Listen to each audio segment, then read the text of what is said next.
any white person who was born, raised, and schooled in the United States of America, if you aren't a racist, you're a miracle.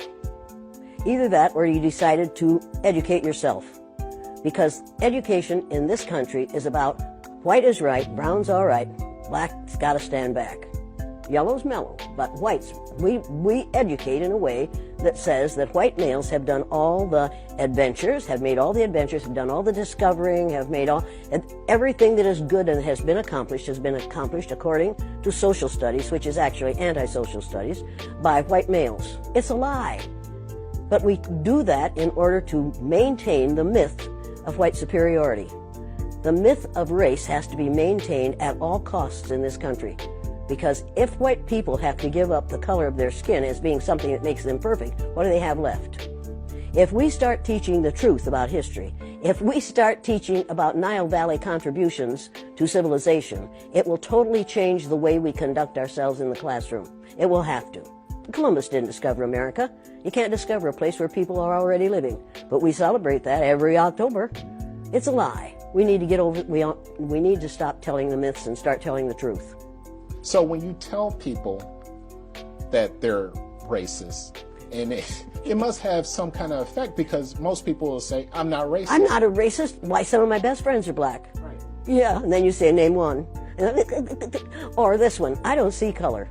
And when some woman says to me, I don't see color, I say, I knew that if you saw color, you wouldn't dye your hair that way. Or I say, if you saw color, you wouldn't wear that shirt with those pants. I believe that you don't see color.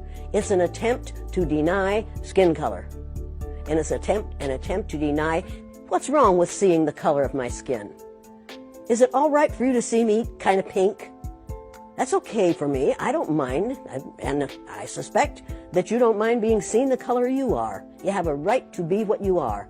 And until people in this country and people in this world get it into their heads that the first modern human beings that evolved on this earth were black women. They evolved in sub-Saharan Africa about 280,000 years ago, and every human being on the face of the earth today has the memory of those black women's genetic structure in their genes. Now, we don't want to admit that, but that's the way it is.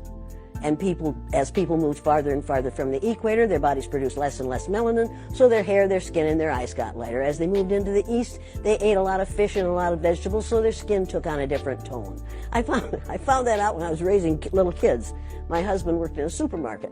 He was the head of the produce department, and they had lots of oranges that they couldn't sell, so he'd bring them home, and I was feeding my kids orange juice like you never saw in your life. They began to have an orange cast to their skin. I thought they had a liver problem. So I took them to the doctor, and she said, what are you feeding these kids? I said, well, lots of orange juice. She said, stop it if you want them to stop being orange.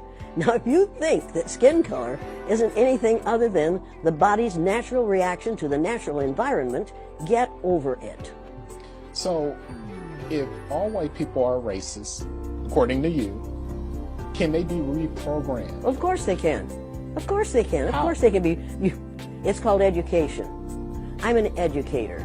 The word educator comes from the root duc, which means lead, the prefix e, which means out, the suffix ate, which means the act of, and the suffix or, which means one who does. An educator is one who is engaged in the act of leading people out of ignorance.